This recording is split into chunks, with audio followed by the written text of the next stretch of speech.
S ಸಿಲ್ಕ್ಸ್ಗೆ ತುಂಬಾ ವರ್ಷದಿಂದ ಬರ್ತಾ ಇದೀವಿ.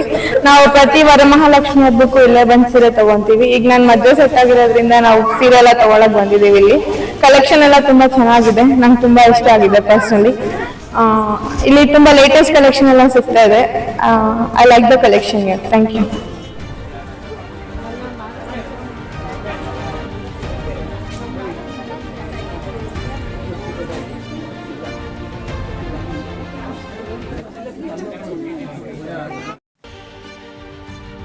ಗೌಡಹಳ್ಳಿ ಗ್ರಾಮ ಹಾಗೂ ಎಂ ಕೊತ್ತೂರು ಹಾಲು ಉತ್ಪಾದಕರ ಸಹಕಾರ ಸಂಘ ನಿಯಮಿತ 2023-24ನೇ ಸಾಲಿನ ವಾರ್ಷಿಕ ಸಾಮಾನ್ಯ ಸಭೆ ಹಮ್ಮಿಕೊಂಡಿದ್ದು, ಎಂ ಕೊತ್ತೂರು ಗೌರವಾನ್ವಿತ ಸಂಘದ ಅಧ್ಯಕ್ಷರು ಶ್ರೀರಾಮ ರೆಡ್ಡಿ ಹಾಗೂ ವಿಸ್ತರಣಾ ಅಧಿಕಾರಿಗಳು ಜಿಎನ್ ಗೋಪಾಲಕೃಷ್ಣ ರೆಡ್ಡಿ ಹಾಗೂ ಆಡಳಿತ ಮಂಡಳಿಯ ಸದಸ್ಯರು, ಅಧ್ಯಕ್ಷರು ಶ್ರೀರಾಮ ರೆಡ್ಡಿ, ನಿರ್ದೇಶಕರು KV Narayanaswamy, Venkateshappa, Appaji Reddy, Ramappa, K N Venkatesha Reddy, K G Venkatesh, Chalapathi, Manjunath Reddy, Narayanaswamy, M Narayanaswamy, Kalpana, Vanitha ಹಾಗೂ ಸಂಘದ ಸಿಬ್ಬಂದಿ ವರ್ಗ, ಮುಖ್ಯ ಕಾರ್ಯನಿರ್ವಹಣಾ ಅಧಿಕಾರಿಗಳು ಚಿಕ್ಕರೆಡ್ಡಪ್ಪ, ಸಹಾಯಕರು ಕೆಎಂ ನಾರಾಯಣಸ್ವಾಮಿ ಹಾಗೂ ಅದೇ ರೀತಿ ಗೌಡಹಳ್ಳಿ ಗ್ರಾಮದ ಹಾಲು ಉತ್ಪಾದಕರ ಸಹಕಾರ ಸಂಘ ನಿಯಮಿತ ಗೌರವಾನ್ವಿತ ಸಂಘದ ಅಧ್ಯಕ್ಷರು ಜಿಎಂ ವೆಂಕಟಾಚಲಪತಿ ಶೆಟ್ಟಿ ಹಾಗೂ ವಿಸ್ತರಣಾ ಅಧಿಕಾರಿಗಳು ಪಿಕೆ ನರಸಿಂಹರಾಜ್,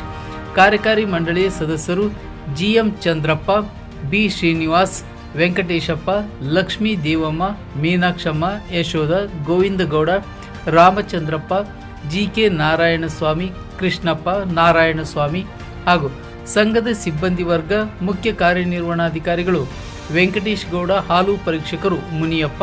ಈ ಸಂದರ್ಭದಲ್ಲಿ ಊರಿನ ಮುಖಂಡರು, ಹಿರಿಯರು, ಯುವ ಮುಖಂಡರು, ಷೇರುದಾರರು ಉಪಸ್ಥಿತರಿದ್ದರು.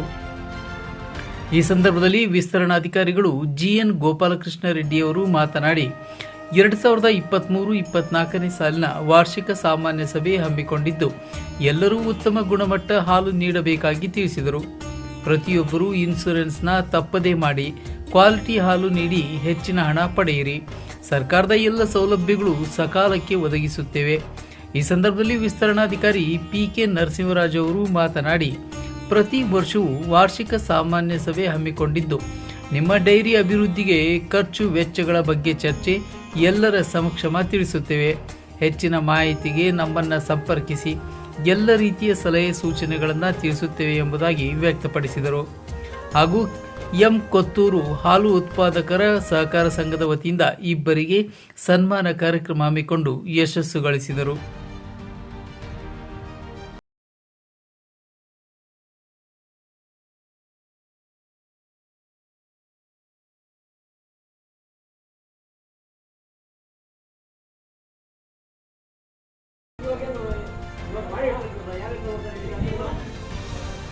ಇವಾಗ 2 ತಿಂಗಳು 3 ತಿಂಗಳು ಒಂದು ಮೀಟಿಂಗ್ ಮಾಡಿದ್ರೆ ಏನೋ ಕೂತ್ಕೊಂಡು ಮಾತಾಡೋದು, ಅದು ಅರ್ಥ ಎಲ್ಲ ಅರ್ಥದ ದೊರಕದ. ಒಂದೇ ದಿನ ವರ್ಷಕ್ಕೆ ಒಂದು ಮೀಟಿಂಗ್ ಸೇರ್ಕೊಂಡ್ರೆ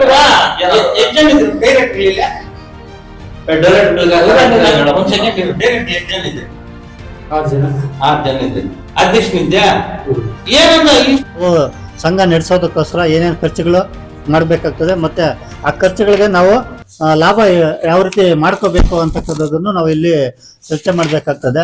ಖರ್ಚುಗಳು ಇಷ್ಟೊತ್ತು ನಾವು ಹೇಳಿದ್ದೇವೆ.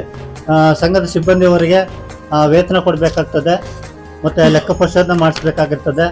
ಸಂಘದ ನಿರ್ವಹಣೆಗೆ ಬ್ಯಾಂಕ್ ವೆಚ್ಚಗಳಿರ್ತವೆ, ಆಡಿಟ್ ಮಾಡಿಸೋದು, ಎಲ್ಲ ರೀತಿ ಖರ್ಚುಗಳು ಇರ್ತವೆ. ಅದಕ್ಕೆಲ್ಲ ನಾವು ಇಷ್ಟೊತ್ತು ಓದಿ ಹೇಳಿದ್ದೀವಿ. ಅದೇ ರೀತಿ ಮುಂದಿನ ಸಾಲಿಗೂ ಕೂಡ ನಾವು ಖರ್ಚುಗಳನ್ನು ಇಲ್ಲಿ ಅನುಮೋದನೆ ಕೊಡಬೇಕಾಗಿರ್ತದೆ ಈ ಸಭೆಯಲ್ಲಿ. ಅದು ಬಿಟ್ಟರೆ ನಾವು ಮುಖ್ಯವಾಗಿ ಹೇಳೋದು ಏನಂದರೆ, ನಮಗೆ ಸಂಘ ಲಾಭ ಬರಬೇಕು, ಲಾಭದಾಯಕವಾಗಿ ನಡಿಬೇಕು ಅಂತ ಹೇಳಿದ್ರೆ ಮೊದಲಿಗೆ ಹಾಲು ಇರಬೇಕು. ಹಾಲು ಇರಬೇಕು, ಹಾಲಿನ ಗುಣಮಟ್ಟ ಎರಡೂ ಇರಬೇಕು. ಹಾಲು ಕಡಿಮೆ ಇದ್ದು ಗುಣಮಟ್ಟ ಇದ್ರೂ ನಮಗೆ ಹೆಚ್ಚಿಗೆ ಲಾಭ ಬರೋದಕ್ಕೆ ಅವಕಾಶ ಇರೋದಿಲ್ಲ. ಜೊತೆಗೆ ಹಾಲಿನ ಜೊತೆಗೆ ಗುಣಮಟ್ಟ ಇರಬೇಕು, ಹಾಲು ಹೆಚ್ಚಿಗೆ ನಾವು ಶೇಖರಣೆ ಮಾಡ್ಬೇಕು. ಇಲ್ಲಿ ಇಲ್ಲ ಒಂದು ಸ್ವಲ್ಪ ಜಾಸ್ತಿ ಆಗ್ಬೋದು ಅಷ್ಟೇ. ಇಲ್ಲಿ ದಿನಕ್ಕೆ ನೀವು 100-120 ಲೀಟರ್ ಶೇಖರಣೆ ಮಾಡಿದ್ರು ಖರ್ಚುಗಳು ಅಷ್ಟೇ ಬರ್ತಾ ಇರ್ತವೆ. ಅದಕ್ಕೆ ಖರ್ಚು ಸ್ವಲ್ಪ ಅಷ್ಟೊಂದು ಖರ್ಚುಗಳೇನಾಗಿಲ್ಲ. ಇಲ್ಲಿ ಶೇಖರಣೆ ಕಡಿಮೆ ಇದೆ ಹಾಲು, ಅದರಿಂದ ಲಾಭನೂ ಕಮ್ಮಿ ಇದೆ. ಹಾಲು ಶೇಖರಣೆ ಜಾಸ್ತಿ ಮಾಡಬೇಕು. ನೀವು ಊರಲ್ಲಿ ಹಾಲು ಶೇಖರಣೆ, ಹಾಲು ಹಸುಗಳನ್ನು ನೀವು ಸಾಕಾಣಿಕೆ ಮಾಡಿ ಹಾಲು ಸಂಗ್ರಹಣೆ ಜಾಸ್ತಿ ಮಾಡಿದರೆ ಲಾಭ ಕೂಡ ಜಾಸ್ತಿ ಬರ್ತಾ ಇರ್ತದೆ. ಮತ್ತೆ ನಾವು ಗುಣಮಟ್ಟದ ಬಗ್ಗೆ ಬಂದಾಗೆಲ್ಲ ಹೇಳ್ತಾ ಇರ್ತೀವಿ. ಹಾಲು ಶೇಖರಣೆ ಸಮಯದಲ್ಲಿ ನಾವು ಇಲ್ಲಿ ಹಾಜರಾಗಿ ಗುಣಮಟ್ಟನ ಕೊಡಬೇಕು ಅಂತ ಕೇಳ್ತಾ ಇರ್ತೀವಿ. ಕಾರಣ ಏನು ಅಂತ ಹೇಳಿದ್ರೆ, ಹೊರಗಡೆ ನಾವು ಮಾರಬೇಕು ಅಂತ ಹೇಳಿದ್ರೆ ಗ್ರಾಹಕರಿಗೆ ಹಾಲನ್ನು ನಾವು ಮಾರಾಟ ಮಾಡುವಾಗ ಆ ಪಾಕೆಟ್ ಮೇಲೆ ಒಕ್ಕೂಟದವರು ಒಂದು ಚಿಹ್ನೆ ಹಾಕಿರ್ತಾರೆ, ಏನು ಗುಣಮಟ್ಟ ಎಷ್ಟಿದೆ ಅಂತ ಹಾಕಿರ್ತಾರೆ. ಆ ಗುಣಮಟ್ಟದ ಹಾಲನ್ನು ನಾವು ಕೊಡಬೇಕು, ಗ್ರಾಹಕರಿಗೆ ಕೊಡಬೇಕು ಅಂದರೆ ಎಲ್ಲಿಂದ ಕೊಡಕ್ಕಾಗಲ್ಲ, ಉತ್ಪಾದಕರಿಂದ ಬಂದು 23,921 ರೂಪಾಯಿಷ್ಟು ಜಮಾ ಆಗಿರ್ತದೆ. ಮತ್ತೆ ಪೋಷಾಹಾರ ಖರೀದಿ ಬಂದು 4,93,470 ರೂಪಾಯಿಷ್ಟು ಪೋಷಾಹಾರ ಖರೀದಿ ಮಾಡಿರ್ತೀರ. ಮತ್ತೆ ಜಮಾ ಬಂದಿರೋದು ಬಂದು 4,52,270 ರೂಪಾಯಿಷ್ಟು ಜಮಾ ಆಗಿರ್ತದೆ. ಪ್ರಯತ್ನ ಆಗಿದೆ. ಪ್ರಿಂಟಿಂಗ್ ಮತ್ತು ಸ್ಟೇಷನರಿ ವೆಚ್ಚಗಳಿಗೆ 6,500 ರೂಪಾಯಿ ಆಗಿದೆ. ಪೋಷಾಹಾರ ಲೈಸೆನ್ಸ್ಗೆ 2,000 ರೂಪಾಯಿ ಆಗಿದೆ. ಪೂಜಾ ವೆಚ್ಚಗಳಿಗೆ 500 ರೂಪಾಯಿ ಖರ್ಚು ಮಾಡಿದ್ದಾರೆ. ಮತ್ತೆ ಆಡಿಟ್ ಮಾಡಲಿಕ್ಕೆ ಅಂದರೆ ಏನು ವರ್ಷದ ಆಡಿಟ್ ಅನ್ನು ಮಾಡಲಿಕ್ಕೆ 10,000 ರೂಪಾಯಿ ಖರ್ಚಾಗಿದೆ. ಬ್ಯಾಂಕ್ ವೆಚ್ಚಗಳಿಗೆ 146 ರೂಪಾಯಿ ಖರ್ಚಾಗಿದೆ. ಡೈರಿ ಪ್ರವಾಸಕ್ಕೆ 1,000 ರೂಪಾಯಿ, ಅಂದರೆ ಇವರು ತರಬೇತಿಗೆ ಹೋಗಿ ಬಂದಿರ್ತಕ್ಕಂಥದ್ದು.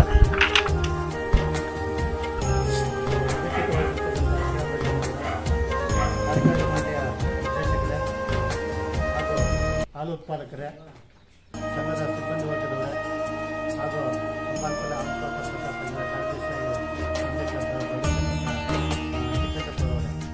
ಈ ಸಭೆಯ ಉದ್ದೇಶ ತಮಗೆ ಗೊತ್ತಿದೆ. ಏನು 2023-24 ಆರ್ಥಿಕ ತನಿಖೆಗಳನ್ನು ಸಭೆಯಲ್ಲಿ ಓದಿ ಮಂಡಿಸಲ್ಪಟ್ಟಿದೆ.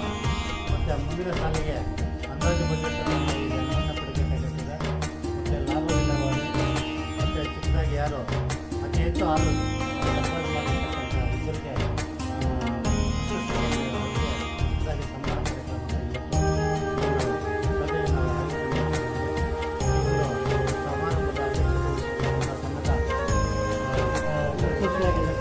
ಅವರಿಗೆ ನಮ್ಮ ವಂದನೆಗಳನ್ನು ಹಾಕ್ತಾ ಇದ್ದೇನೆ.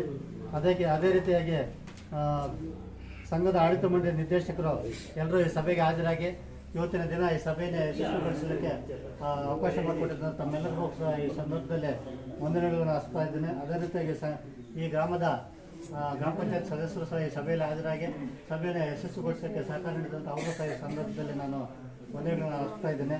ಅದೇ ರೀತಿಯಾಗಿ ಎಲ್ಲ ಕಾರ್ಯಕಾರಿ ಮಂಡಳಿಯ ನಿರ್ದೇಶಕರಿಗೆ, ಈ ಹಾಲು ಉತ್ಪಾದಕರಿಗೆ ಹಾಗೂ ಪತ್ರಿಕಾ ಮಾಧ್ಯಮದವರಿಗೂ ಸಹ ಈ ಸಂದರ್ಭದಲ್ಲಿ ನಾನು ವಂದನೆಗಳನ್ನು ಹಾಕಿ ಸಭೆಯನ್ನು ಮೊದಲನೇದಾಗಿ ರಿಸರ್ವ್ ಫಂಡ್ 15,763.85 ಎರಡನೇದು ಸಹಕಾರ ಶಿಕ್ಷಣ ನಿಧಿ ಅಂತ 945.83 ಪೈಸೆ ಸರ್ಕಾರಕ್ಕೆ ಹೋಗ್ತದೆ. ಆಮೇಲೆ ಕಟ್ಟಡ ನಿಧಿ 4,634.57 ಶೇರ್ ಡಿವಿಡೆಂಟ್ 1,404 ರೂಪಾಯಿ ಏನು ಯಾರು ಸೇರ್ ಕಟ್ಟಿದ್ರೆ ಅವ್ರಿಗೆ ಹೋಗ್ಬೇಕಾಗ್ತದೆ. ಮತ್ತೆ ಸದಸ್ಯರ ಬೋನಸ್ 26,199.64 ಅದೇ ರೀತಿಯಲ್ಲಿ ಕೆಲಸ ಮಾಡಿದ ಸಿಬ್ಬಂದಿಗೂ ಬೋನಸ್ ಹೋಗ್ತದೆ 4,030.71 ಆಮೇಲೆ ದಾನ ಧರ್ಮದ ನಿಧಿ 4,030.71 ರಾಸು ಅಭಿವೃದ್ಧಿ ನಿಧಿ ಅಂತ 2,015.36 ಸದಸ್ಯರ ಅಥವಾ ಸಿಬ್ಬಂದಿ ವಿಮಾ ನಿಧಿ 2,015.36 ಸಹಕಾರಿ ಅಭಿವೃದ್ಧಿ ನಿಧಿ 2,015.36 ಈ ರೀತಿ ಎಲ್ಲ ಈಡಿಸಾದ್ಮೇಲೆ 100 ರೂಪಾಯಿ ಹಾಲು 62 ಪೈಸೆ ಬೋನಸ್ ಬಂದಿದೆ ಉತ್ಪಾದಕರಿಗೆ. ನಿಮ್ಮ ಸಂಘದ ಒಂದು ಚಿತ್ರಣ ಇದೆ, ಇದನ್ನೇನಾದ್ರೂ ಸಮಸ್ಯೆ ಇದ್ದರೆ ಸರಿಪಡಿಸ್ಕೊಳ್ಳಿ, ಸರಿ ಮಾಡೋಣ. ಹೇಳಿ, ಏನಾದ್ರು ಕೇಳಿದ್ರೆ ಕೇಳಿ. ಏನ್ ಸರ್ ಕೇಳೋದು ಇನ್ನ ಅಷ್ಟೇ ನಮ್ದು. ನಿಮ್ ಕಾರ್ಯಕಾರಿ ಮಂಡಳಿ ಚರ್ಚೆ ಮಾಡಿ ಮೀಟಿಂಗ್ ರೆಜುಲೇಷನ್ ಮಾಡಿ ನಮ್ಗೊಂದು ಅವಶ್ಯಕತೆ ಇದೆ ಸಮಯ ನಾವು ಕೂಡ ಕಳಿಸ್ತೀವಿ. ಅಲ್ಲಿ ಅವ್ರು ಪರ್ಚೇಸ್ ಮಾಡಿ ಬಂದಾಗ ನಾವು ಕೊಡ್ತೀವಿ, ವ್ಯವಸ್ಥೆ ಮಾಡ್ತೀವಿ. ಡೈರೆಕ್ಟ್ ಮಾತಾಡಿದ್ರೆ ಮಾಡ್ಬೇಕಪ್ಪ. ಅಲ್ಲ ಏನ್ ಜಾಗ ಬರ್ತಿದ್ರೆ 3 ಲಕ್ಷ ಯಾವಾಗ ಚರ್ಚೆ ಮಾಡಿದ್ರಿನಾ? మీరు మీటింగ్ చేసే ఉండలేదా? ಯಾರು ಶೇರ್ ಇದೆ 20 చేస్తా ఉండదు. ತಿಂಗಳು ಮಾಡ್ಬೇಕಪ್ಪ, 2 ತಿಂಗಳು ಇದು ಏನಂದ್ರೆ ಇದು ಏನು ಜಾಗ ಮಾಡ್ಕೊಳಕ್ ಆಗೋದಿಲ್ಲ. ಅದರಲ್ಲಿ ನಿಧಿಗಳನ್ನ ತೆಗಿಬೇಕಾಗ್ತದೆ. ಆಪತ್ತು ನಿಧಿಗೆ 25% ಹೋಗುತ್ತೆ, ಸಹಕಾರ ಶಿಕ್ಷಣ ನಿಧಿಗೆ 2% ಹೋಗುತ್ತೆ, ಶೇರ್ ಡಿವಿಡೆಂಡ್ಗೆ ಅಂತ 10% ಅಂತ ಹೋಗುತ್ತೆ, ಕಟ್ಟಡ ನಿಧಿಗೆ 10% ಹೋಗುತ್ತೆ. ಸದಸ್ಯರ ಬೋನಸ್ ಮಾತ್ರ 65%. ಆಗ 4 ಕಳೆದು ಉಳಿದಿರೋದ್ರಲ್ಲಿ ನಾವು 65% ಅನ್ನು ನಾವು ಸದಸ್ಯರ ಬೋನಸ್ ಆಗಿ ಕೊಡಬೇಕಾಗ್ತದೆ. ನೌಕರರಿಗೂ ಬೋನಸ್ ಕೊಡಬೇಕಾಗುತ್ತೆ, ಅದೇ ಹಣದಲ್ಲೇ 10% ಕೊಡಬೇಕಾಗ್ತದೆ. ರಾಸಾಭಿವೃದ್ಧಿ ನಿಧಿಗೆ 5%, ದಾನ ಧರ್ಮ ನಿಧಿಗೆ 10%, ಸಹಕಾರ ಪ್ರಚಾರ ನಿಧಿಗೆ 5%, ಸಿಬ್ಬಂದಿ ಕ್ಷೇಮಾಭಿವೃದ್ಧಿ ನಿಧಿಗೆ 5% ಅಂತ ನಾವು ನಿಧಿಗಳನ್ನು ತೆಗಿಬೇಕಾಗ್ತದೆ. ಅದೆಲ್ಲ ತೆಗೆದು ಉಳಿದಿರೋದನ್ನು ನಾವು ಸದಸ್ಯರಿಗೆ 60% ಬೋನಸ್ ರೂಪದಲ್ಲೇ ಕೊಡಬೇಕಾಗ್ತದೆ. ಎಲ್ಲ ಲೆಕ್ಕ ಮಾಡಿ ಇಟ್ಟಿದ್ದಾರೆ. ಇಂದಿನ 3 ವರ್ಷಗಳಿಗೂ ಕೂಡ ಸದಸ್ಯರಿಗೆ ಬೋನಸ್ ಎಷ್ಟು ಕೊಡಬೇಕು ಅಂತ ಎಲ್ಲ ಲೆಕ್ಕ ಮಾಡಿ ಇಟ್ಟಿದ್ದಾರೆ. ₹31 ಎಷ್ಟು ವ್ಯಾಪಾರ ಲಾಭ ಬಂದಿರ್ತದೆ. ಖರ್ಚುಗಳು ಕಳೆದು ನಮಗೆ ನಿವ್ವಳ ಲಾಭ ಬಂದು ₹28,284. 41 ಎಷ್ಟು ನಿವ್ವಳ ಲಾಭ ಈ ವರ್ಷದಲ್ಲಿ ಸಂಘ ಗಳಿಸಿರ್ತದೆ. ಮತ್ತೆ ಕೆನರಾ ಬ್ಯಾಂಕ್ ಉಳಿತಾಯ ಖಾತೆಯಲ್ಲಿ ₹65,830. 22% ನಗದು ಶುಲ್ಕ ಇರ್ತದೆ ಮಾರ್ಚ್ ಅಂತ್ಯಕ್ಕೆ. ಮತ್ತು DCC ಬ್ಯಾಂಕ್ ಉಳಿತಾಯ ಖಾತೆಯಲ್ಲಿ ₹20,000 ಇದೆ. ಹಾಲು ಒಕ್ಕೂಟದಲ್ಲಿ ಶೇರು ನಿಮ್ಮ ಸಂಘದ್ದು ₹99,419.84 ಇದೆ.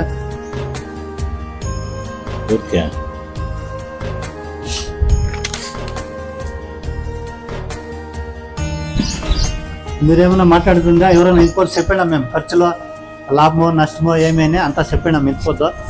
మీ అభిప్రాయాలు ఏమన్నా ఉంటే చెప్పచ్చు సభలో. ఏమైనా డౌట్లు సమస్యలు ఉంటే లేదంటే వేరే విషయాలు మాట్లాడదాం ఇంకొద్దు. అందరికీ సమ్మతమేనా?